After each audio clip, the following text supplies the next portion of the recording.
On the campaign trail, Montana's 4 Republican U.S. Senate candidates squared off Thursday night in Helena in what could be the last full-fledged debate before the primary election on June 5th. The debate was not without some charges and countercharges between at least 2 of the candidates.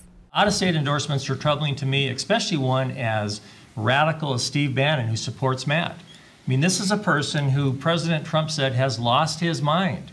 He called President Bush the most disastrous president the United States has ever had, and this is on the heels of President Trump. And yet Steve Bannon is all in for Matt. I think that my agenda has been very clearly defined over the last 6 or 7 years that I've served the people of Montana in the legislature and as the state auditor very effectively. If you see, I've brought together some very diverse groups. Russ Fagg of Billings took after Matt Rosendale several times during the 90-minute debate. Fagg, Rosendale, Troy Downing, and Al Olszewski of Kalispell are competing for the GOP nomination to challenge Democratic U.S. Senator Jon Tester this fall.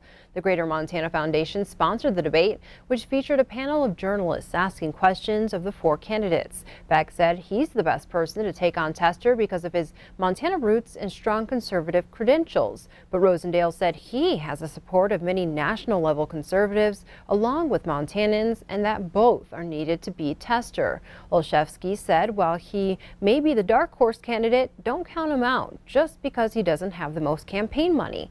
And Downing, a vocal supporter of President Trump, said he doesn't think the president will be a liability for GOP candidates this fall.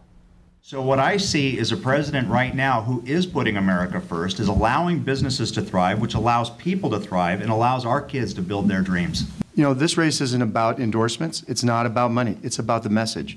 And I believe I'm the one up here that has the best message. And the 5 Democratic U.S. House candidates will debate next week in Helena.